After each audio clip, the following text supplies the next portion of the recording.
est-ce que vous voulez bien m'aider? Oui. Ah, tac, t'as vu? Vous avez écrit tellement fort, ça rallume la lumière.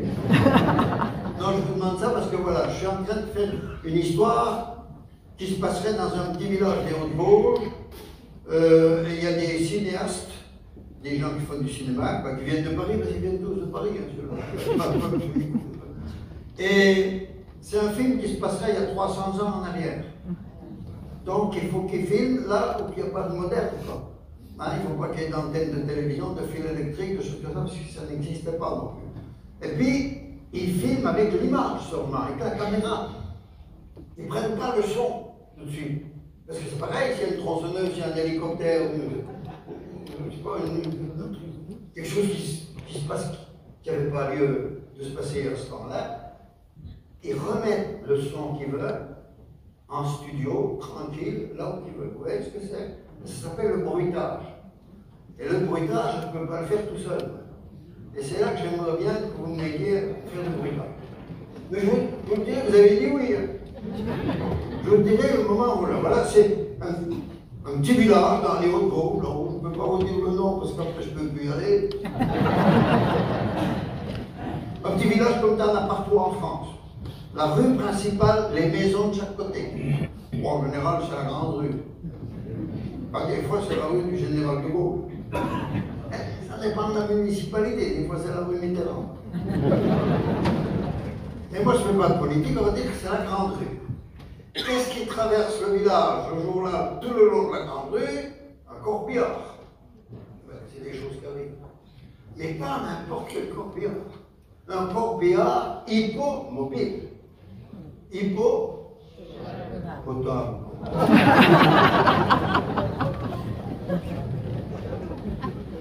À Lunéville, le corbillard est tiré par un hippopotame.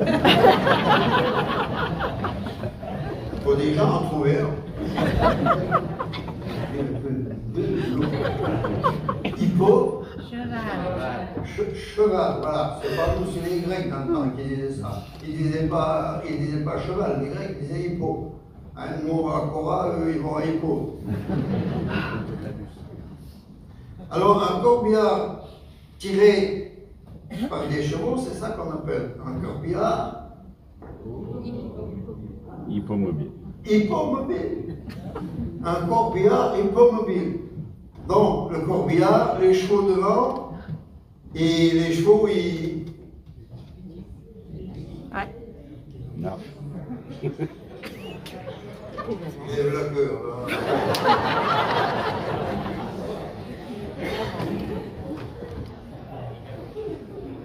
Ils galopent, ah ben ils galopent. Alors là, l'hippopotame, c'était déjà pas rigolo, mais maintenant, les chevaux, ils galopent. À l'enterrement. On n'est déjà pas pressé d'arriver.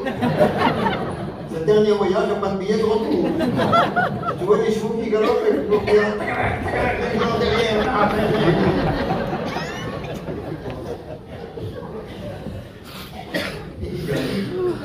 Les chevaux devant, ils marchent. C'est beaucoup compliqué.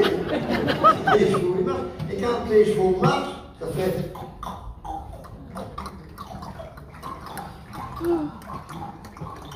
Alors, à chaque fois, on est obligé de rigoler avec Dominique parce que un jour, j'étais à Besançon, dans une salle qui s'appelle le Cursal. J'étais en train de faire. Et devant, dans les 3-4 premiers rangs, il y avait un monsieur, c'était un spécialiste sûrement. Hein. C'était un maréchal ferrant, et pendant que je faisais. Il manque un fer.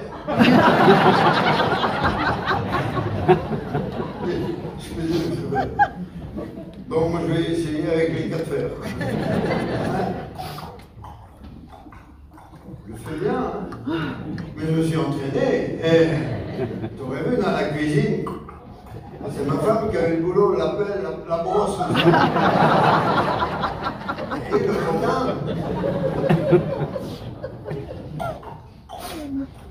Et je ne sais pas si vous avez remarqué, il y a un truc qui ne va pas. Parce que moi j'ai un seul micro, et avec mon micro je peux faire qu'un cheval. Et c'est là, à Lunéville, au théâtre ce soir, que vous allez faire les autres chevaux. Mais vous avez dit oui. Alors attention à mon signal. Alors, il y a une allée au milieu, ça tombe tout bien, même jusqu'en haut, il y a à peu près le milieu. Le côté là, vous écoutez, le côté là, on va y aller à 3, on fait les chevaux. 1, 2, 3.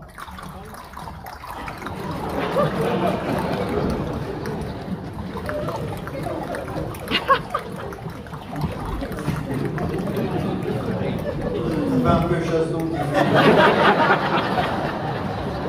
Ils sont fatigués. Attendez, on va essayer là. Là maintenant, on écoute et là on y va. 1, 2, 3. Ah, il marche. C'est la foire aux grenouilles à Vittel.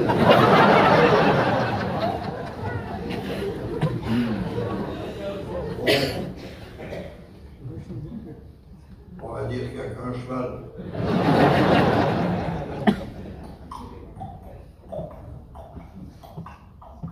En haut du corbillard, celui qui tient les rênes, le cocher. Il coche. Il cuve. Les chevaux devant, ils marchent, lui, il cuve. Derrière le corbillard, c'est tout ce que c'est qu'un corbillard. Corbillard. Il y a quelqu'un qui a laissé son corps sur le billard. Derrière le corbillard, personne. Sauf un petit gamin. Un petit gamin qui pleure comme c'est pas Dieu possible. Il pleure toutes les larmes de son corps. Quel âge il aurait le gamin là? Oh, la 6e, la 7e non plus. Mais il pleure. Tiens, faites-moi voir un gamin de 6-7 ans qui pleure. 1, 2, 3.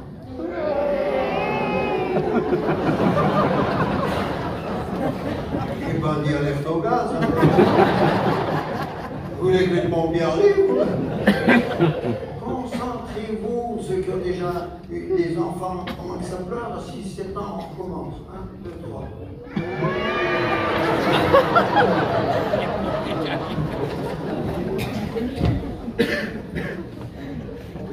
Bon, moi je vais vous le faire.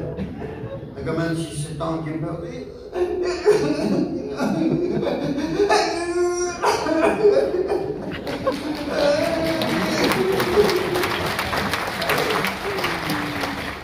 Comment ça peut? Il a 11 ans. Je me suis entraîné aussi. C'est les voisins par la fenêtre pour mon enfant. Non, mais derrière le corbillard, personne sauf le petit gamin. Là, c'est quand même pas toujours qu'on voit des choses pareilles. Monsieur le maire, il sortait pour aller à la mairie. Ouais, ça, il dit, mais je ne savais même pas qu'il y avait un mort dans notre commune. Il y a déjà le petit gamin là qui pleure tout seul, je ne peux pas le laisser. Moi, le maire dit là, je vais le suivre, je vais l'accompagner. 2 minutes après, il y a le directeur de l'usine, il sortait pour aller au bureau, et ouais, ça, il dit, tu ne savais même pas qu'il y avait un mort dans notre commune aujourd'hui, j'espère que ce n'est pas un de mes ouvriers. Comment qu'on ferait pour le remplacer? Un tout petit peu plus loin, il y a la comtesse de la tour qui penche. Et la comtesse de la tour qui penche, tous les matins, elle va distribuer des friandises à l'hospice. C'est son truc, c'est le matin, l'hospice, elle va... Vous savez tout ce que c'est que l'hospice, hein? Mais ici, l'os, non! Mauvais exemple. La comtesse de la tour qui penche, elle dit, diantre, fichtre, je ne savais pas qu'il y avait un décès dans notre belle petite commune. Et déjà, monsieur le maire, le directeur de l'usine, moi, la comtesse de la tour qui penche, je me dois de les accompagner. Elle n'emboîte pas, elle n'emboîte rien d'autre que le pain. Un petit peu plus loin, il y a Tata, c'est Gustave, mais dans le village, tout le monde l'appelle Tata. Retraité, spécialiste en enterrement, il n'en loupe pas. Tous les matins, il regardait ce républicain, il regardait des décès, t'as qu'il ne voit pas son nom, il est rassuré.